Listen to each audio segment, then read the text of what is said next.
Hi, welcome to Business Insider Global Trends Festival, where the stage has been set for the world's brightest and most influential minds to come together. We're on day two of the festival, where we're talking about shifting societies, the big reset, and the new trends to watch out for in the new economy. Today, I'm thrilled to bring to you the conversation between two absolutely genius minds who have redefined many business rules. We have with us the man who makes dreams come true for every Indian bride and who is the definition of fashion in India, Sabyasachi. And we also have with us the man who brought luxury and comfort together with his magnificent hotels, Vicky Oberoi. Together, they've created brands that are Indian at heart and global in scale. Thoughts, perspectives, and insights on what it takes to build a luxury brand in the new world. Mr. Oberoi, Sabyasachi, delighted to have you here. And I want to start off by asking you, what does Indian luxury mean for you? Is Indian luxury and your idea of India and luxury different from just your ideas of luxury? Well, luxury in India, first of all, if you have to, in India, if you have to, or any product luxury at a hotel in particular, you have to be hospitable. That's number one. But uh, the word luxury has been misused by many people for different items. But I believe that for the hospitality industry, it is the brand means something extraordinary. And I think the Oberoi brand is extraordinary. It's been recognized as such by many people, our customers, and by many publications worldwide. And Sabyasachi, what does it mean for you? What does Indian luxury mean that is truly unique to India? I have always said that luxury cannot be created from a point of subjugation. It needs to be created from a point of cultural arrogance. And I think for us, especially in fashion, the ability to express yourself and to stand for who you are is probably the definition of luxury. When I started my business in India, I realized that a lot of Indians were not very proud of their cultural heritage. We have been colonized for a very long time, and there was a very big colonial hangover that was expressed in Indian clothing for a very long time.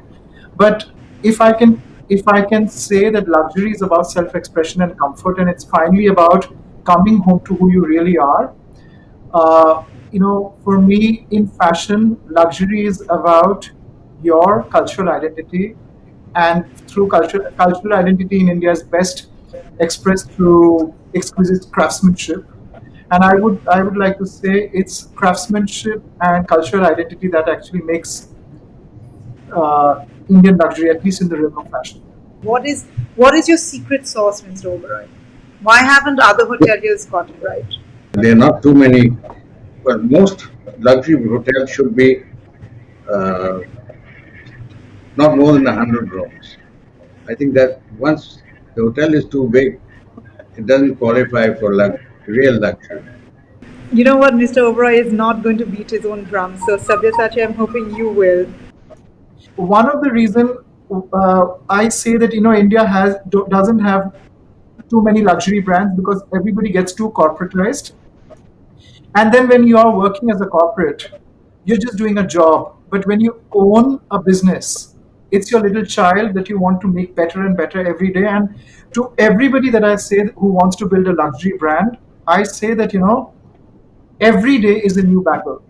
Every day is a battle, not with anybody else, but it's with yourself, and you lead through inspired leadership. And you just want to strive to make things better. What might be perfect for everybody else could be grossly imperfect for you. And you have to be open minded, and uh, you have to have that sense of humility to understand that you can make something wonderful better. Mr. Oberoi, I heard a great story about you, about how hands-on you are, and which is that you're actually obsessed about the way they serve eggs in your hotel, and that the eggs have to be just so. Is that right? Is that an urban legend? No, it's true. I think every little I always tell our people, the devil is in the details, and every little thing counts. That story about the eggs is true in a way. Uh, whatever And so, I I consider myself as a very fussy guest, and if I don't get the best, I think our guests are not getting the best. Sabya, in your interviews, you've often said that your brand is successful because you see yourself a little bit removed from being the traditional fashion designer, that you, in some ways, see yourself as a businessman who is very, very focused on his customer. Would you say that that's one of the things that sets you apart? Chiki, for us, every time I do a collection, no matter whether it's been the first year of my career or the 15th year of my career or the 20th year of my career, every time I do a collection, I sit with a scissor and it's the editing scissor. Every time I think, even if I have a moment's doubt for a second, I cut off the garment so that it can never go into the editing table, because I always ask myself that why is it that a customer is going to buy my clothes? Because if I don't see value in what I'm creating as a product, it never makes it to the shelves. Because one of the reasons why we have repeat customers who come back to us again and again, I was in a television program, which was an entrepreneurs program where Woman Irani was interviewing me, and he said that, we did a research on your brand and your brand does not have customer. Your brand has fans. Like I'm sure Mr. Oberoi's brand has fans also. They don't have customers because we feel privileged to be a part of the Oberoi hospitality. So similarly, I think when you give your customers value, a lot of people say that we are in a very expensive brand. The products are very expensive. But I say, hey, listen, why is it that a customer comes back to you again and again and again and again?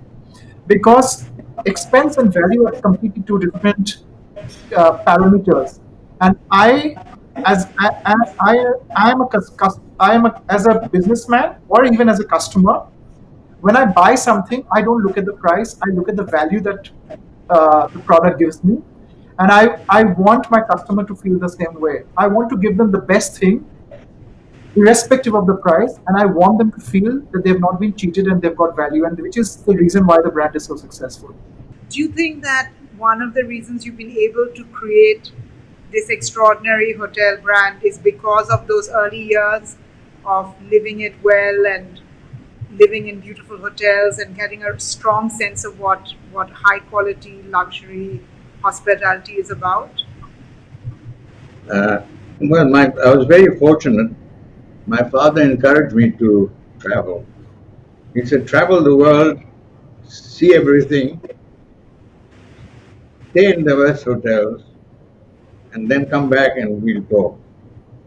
And I did exactly that for several years. I traveled the world, stayed in the best hotels, ate the best food, drank the best wines, and I really enjoyed it. And when I came back, I told my father what I had done. And that's how also he said, we should have one of the best hotels in the world. So we built not one, but several now. Sabya, do you think, where did you get your sense of luxury from? If Mr. Oberoi had it by being allowed to travel and experience sort of luxury firsthand, you had a very different experience growing up. And then you were a young, struggling fashion designer out of fashion school. Where did this sense of luxury come to you? I was born into both worlds. At one point, I saw a lot of luxury and I saw a lot of lavishness and exuberance, and I also saw poverty and I also saw restraint. But what they both had in common was dignity. And today you say that if a successful brand has to live it up, Chiki, I'm wearing a Uniqlo shirt, which is probably a $40 shirt, but I love it. I think what one of the reasons why I've been able to build a great luxury brand also because I'm detached. I look at luxury from an outsider's perspective, and for me, luxury has everything to do with refinement, restraint, dignity, and value. And I think if you're sometimes in the middle of it, you lose perspective. It's very important for us to have perspective to be able to build a brand that is successful. Mr. Oberoi, when you train your all your management staff in the hotel school, tell us a bit about that because many of these people, young men and women who come to the Oberoi training school, uh, will have exposure to the fine things in life for the first time in their life through your school. Um, is it a massive jump that you see them make? Do you feel that in India that this that this leap that so many people have to make is what holds us back as a country of creating more and more luxury brands? Well, one of our successes is due to OCLD, the Oberoi School, which we started in 1966. Uh, and most of our general managers and senior executives have been trained by us. And we've encouraged them also to go abroad and see what's happening abroad in luxury hotels. And not only see what's happening in India, but I agree with you, seeing a lot of poverty and then going into a luxury hotel disturbs a lot of people. Uh, why have we built these luxury hotels? The main reason has been that we are very proud of our country, and India should have something very, very special, something extraordinary. And we've tried to do that, and I hope we've succeeded. What do you feel about fashion, Sabyasachi? Do you feel that it's the outsiders who are going to create the luxury future fashion luxury brands of India, or do you feel that we have so many outsiders? We have so many people who are, in very different circumstances growing up, exposure, that actually it'll be hard to have breakout stars. Chiki, to answer your question, gone are the days where you could create a luxury brand in India just by virtue of money. If that was the case, I would not have been a successful businessman at all because I started with a capital of 12,000 rupees. But I think what we what I realized very early on in India is that you need to have a little bit of a cultural stand, and you need to have a voice that is very unique to be able to create a luxury brand, because at the end of the day, people need to look up to you. Mr. Oberoi, have you always had that sense of this is what Oberoi stands for, this is not what Oberoi stands for? I think I agree with Mr. Mukherjee that price and value are two things that people are confused with. They're two different things. Price is one thing, value is another. People are looking for value, not for price. Whether I do expensive clothes or I do couture or whether I do ready to wear, I will always be guided by two principles that the Indian customer is always looking for. The Indian customer is looking for a sense of longevity, a sense of investment in products which can be very transient. And today, especially post COVID, we have come into a situation where people want to buy things that are luxurious, but they want to be able to use it every day. And in fashion, we do exactly the opposite of what fashion tells you to do. We do the same kind of clothes over and over again because I want people to buy things that are timeless, that gives them a certain sense of identity. And similarly, when I would do ready to wear, I would actually want to do ready to wear that can give value. That I would always like to do classic products that people can use again and again and again. You see the harms of what happens when you're doing fast fashion because everything goes into landfills. Today you have to be conscious about how your business is creating carbon footprints. And I would never do any kind of a business that would harm the planet. And I would like to create products that people can have a relationship with. I do not want to create something that they would discard seasonally. That's not in my DNA. Mr. Oberoi, do you ever see the Oberoi group moving into more budget space, something like the Lemon Tree, or do you find the Airbnb phenomenon interesting, or do you think no, it's another world?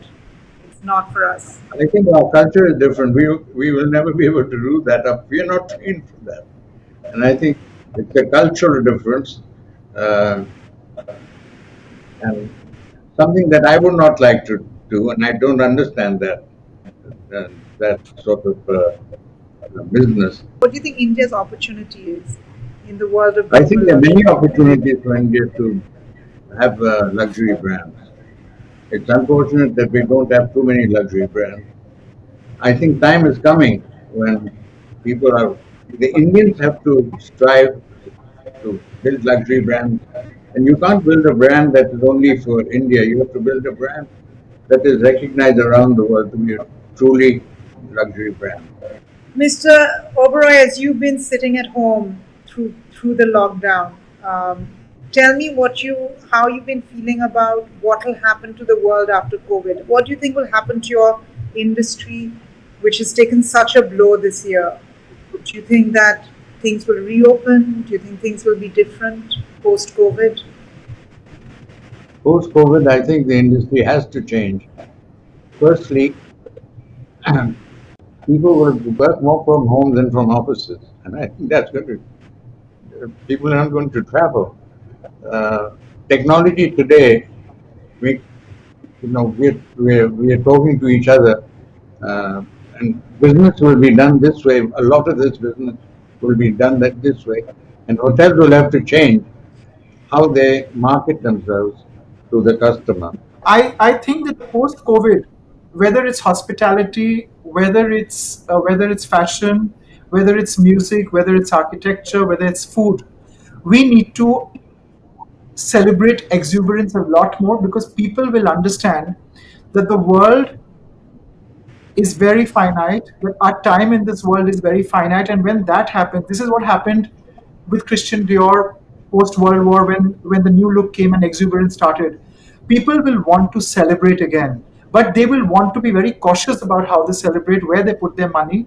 So brands which bring authentic experiences, they rely on beautiful storytelling, they give you beautiful products, and they help communities while they're doing it, are going to become brands of the future. And I think a lot of people will disalign from uh, many businesses that they used to patronize, and they are going to streamline into businesses that they start believing in.